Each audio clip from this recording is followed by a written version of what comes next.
Hello दोस्तों, कैसे हैं आप सभी। उम्मीद करता हूँ आप सभी बहुत ही अच्छे होंगे। तो आज के इस वीडियो में हम पढ़ने वाले हैं क्लास 12 फिजिक्स का बहुत ही इंपॉर्टेंट टॉपिक, जो है भैया विद्युत बल रेखाएं और चुंबकीय बल रेखाओं में क्या अंतर होता है, मतलब इन दोनों में क्या डिफरेंट होता है, क्या विभेद होता है, इस वीडियो में हम समझेंगे। और मैं आपको विश्वास दिलाता हूँ कि बहुत ही आसानी तरीके से आपको समझ में आएगा। इससे पहले मैं बता दूं कि यदि आप इस वीडियो को देख रहे हैं, यदि आपको सब कुछ अच्छे से साफ साफ दिखाई दे रहा होगा तो बहुत ही अच्छी बात है। यदि नहीं दिखाई दे रहा होगा तो इस वीडियो पर आप क्लिक करेंगे तो इधर आपको एक सेटिंग का ऑप्शन दिखाई देगा, उस पर क्लिक कीजिए। उसके बाद आपको सबसे ऊपर एक क्वालिटी का ऑप्शन दिखाई देगा, उस पर क्लिक कीजिएगा। उसके बाद सबसे नीचे आपको एडवांस के एक सेटिंग दिखाई देगा, उस पर क्लिक कीजिए। उसके बाद 360p पर क्लिक कर देना है। उसके बाद आपकी वीडियो की क्वालिटी अच्छी हो जाएगी। अब आपको सब कुछ साफ साफ दिखाई दे रहा होगा।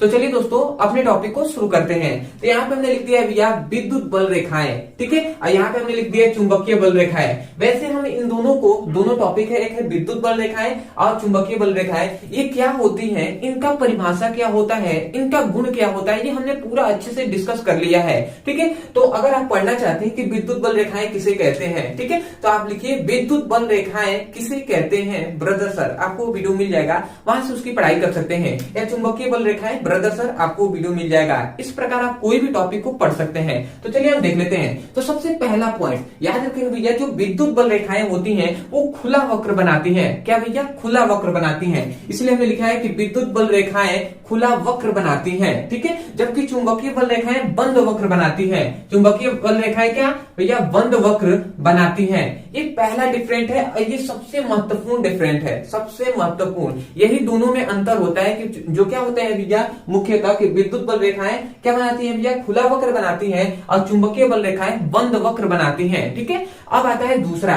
तो याद रखें भैया, दूसरा होता है कि विद्युत बल रेखाएं, मतलब यह रेखा का मतलब क्या कि विद्युत बल रेखाएं चालक के अंदर उपस्थित नहीं होती हैं। मतलब विद्युत बल रेखाएं जो होती हैं वो चालक के अंदर उपस्थित नहीं होती हैं, परंतु जो क्या होता है चुंबकीय बल रेखाएं होती हैं वो चालक के अंदर उपस्थित होती हैं। चालक मतलब क्या भैया? चुंबकीय जो होता है चुंबक, चुंबक को हम कह सकते हैं एक तरह से चालक कह सकते हैं, ठीक है। तो जो चुंबक होता है ना, चुंबक के अंदर भी क्या होती है? चुंबकीय बल रेखाएं उपस्थित होती हैं। परंतु जो क्या होता है विद्युत बल रेखाएं होती हैं वो चालक के अंदर उपस्थित नहीं होती हैं। यदि मैं थोड़ा सा इसको फिगर से समझाने की कोशिश करूं तो मैं यहाँ पे थोड़ा सा बता दे रहा हूं, ठीक है, समझिएगा। ये कोई मान लेते हैं चालक है, ठीक है, और यहाँ पे मान लेते हैं इधर प्लस क्यू आवेश है, इधर माइनस क्यू आवेश है, ठीक है। तो मान लेते हैं इधर से ये क्या कर रही है भैया? विद्युत बल रेखाएं इस प्रकार चल रही है, ठीक है, इस प्रकार चल रही है, ठीक है। तो यही कहा जा रहा है कि ये चालक है, ठीक है। तो चालक के अंदर विद्युत बल रेखाएं उपस्थित नहीं होती हैं। इसलिए हमने लिखा है कि यह रेखाएं चालक के अंदर उपस्थित नहीं होती हैं।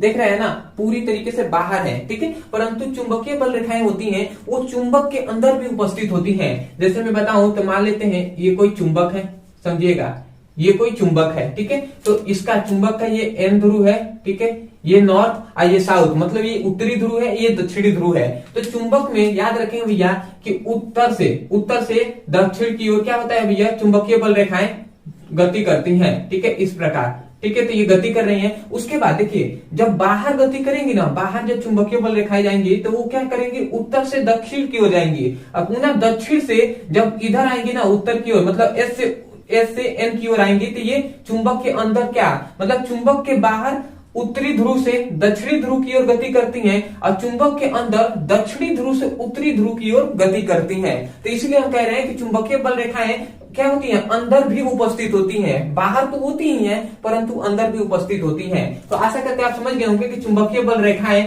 अंदर भी उपस्थित होती हैं, ठीक है। इसमें क्या कि अंदर उपस्थित नहीं होती हैं। आते हैं तीसरा पद। याद रखें भैया कि विद्युत बल रेखाएं जो होती हैं वो सदैव चालक के तल के लंबवत होती हैं। भैया क्या होता है? ये चालक के तल के लंबवत होती हैं जो विद्युत बल रेखाएं होती हैं। परंतु जो चुंबकीय बल रेखाएं होती है ना, वो चालक के तल के लंबवत हो भी सकती है, परंतु उनका होना आवश्यक नहीं है। नहीं भी होंगी तब भी कोई दिक्कत नहीं है, ठीक है। तो इसलिए भी चुंबकीय बल रेखाएं चुंबक के तल के लंबवत होना आवश्यक नहीं है। मतलब जो चुंबकीय बल रेखाएं होती हैं वो चुंबक के तल के लंबवत होना आवश्यक नहीं है, हो भी सकती है, ठीक है। परंतु भैया जो विद्युत बल रेखाएं होती हैं वो चालक के तल के लंबवत होती ही है, ठीक है, वो चालक के तल के लंबवत होनी चाहिए, ठीक है। तो ये तीसरा इनका क्या हो गया? गुण हो गया। आते हैं चौथे गुण पर। याद रखेंगे जो विद्युत बल रेखाएं होती हैं वो विद्युत क्षेत्र में उपस्थित होती हैं।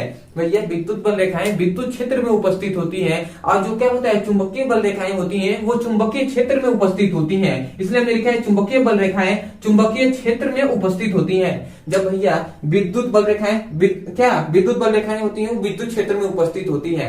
मतलब क्या, यदि विद्युत क्षेत्र ही ना हो तो विद्युत बल रेखाएं कहां से उत्पन्न होगी, ठीक है। और जहां चुंबक ही ना हो तो वहां पे चुंबकीय बल रेखाएं कहां से उत्पन्न होगी।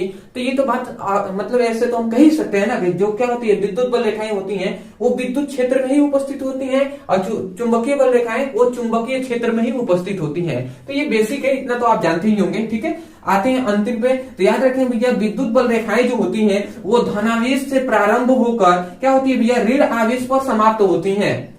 देख रहे हैं ना, यहाँ पे धन आवेश है तो धन आवेश से प्रारंभ होकर ऋण आवेश पर समाप्त होती हैं। यहाँ से प्रारंभ होंगी और इधर जाके समाप्त होंगे। परंतु याद रखेंगे भैया कि जो चुंबक होता है, चुंबक में हमने जाना कि बाहर भी क्या होता है विद्युत बल रेखाएं होती हैं और चुंबक के अंदर भी उपस्थित होती हैं। इतना बात हमने जाना। तो याद रखेंगे जब बाहर होंगी ना तो वो चुंबकीय चुंबक के बाहर किस तरह कैसे गति करेंगी, उत्तर से दक्षिण की ओर गति करेंगी, परंतु अंदर दक्षिण से उत्तर की ओर गति करती हैं। तो इसलिए हमने लिखा है कि चुंबकीय बल रेखाएं, समझिएगा, चुंबकीय बल रेखाएं बाहर नॉर्थ ध्रुव से, मतलब एन ध्रुव से, एन मतलब क्या, नॉर्थ या उत्तरी ध्रुव से क्या होती है भैया प्रारंभ होकर और दक्षिणी ध्रुव पर की ओर चलती हैं। मतलब एन से प्रारंभ होकर क्या एस की ओर चलती हैं। किसमें भैया, तो बाहर जब होंगी तब, और अंदर होंगी तब यस, मतलब कि दक्षिणी ध्रुव से उत्तरी ध्रुव की ओर गति करती हैं। जब चुंबकीय बल रेखाएं चुंबक के तल के लंबवत, मतलब क्या होती है अंदर होती हैं तब। तो आशा करते हैं ये जो डिफरेंट है, जो इनका जो क्या है अंतर है,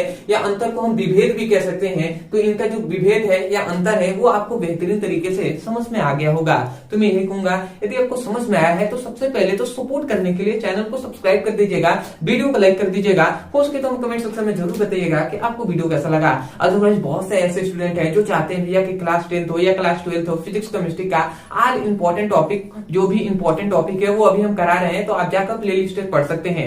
या बहुत से ऐसे स्टूडेंट हैं जो चाहते हैं कि क्लास 10th हो या क्लास 12th हो, फिजिक्स और केमिस्ट्री का चैप्टर वाइज सीक्वेंस में एक एक करके मैं वीडियो मिले और मैं वहां से अपने पूरे सिलेबस को अच्छे से पढ़ सकूं। तो आपके लिए ही यहाँ पे एक नंबर दिया जा रहा होगा, इस नंबर पे केवल आपको कुछ नहीं करना है, ये व्हाट्सएप नंबर है, इस नंबर पे आपको केवल मैसेज करना है कि क्लास 10th या क्लास 12th का चाहिए, तो आप देख सकते हैं कि क्लास 10th या class 12th physics chemistry all video link. तो आपको फिजिक्स और केमिस्ट्री के चैप्टर वाइज सीक्वेंस में ऑल वीडियो लिंक दे दिया जाएगा, वहां से सभी वीडियो को चैप्टर वाइज सीक्वेंस में एक एक करके पढ़ सकते हैं और अपने सुंदर से नोट्स बना सकते हैं। तो आशा करते हैं आप समझ गए होंगे।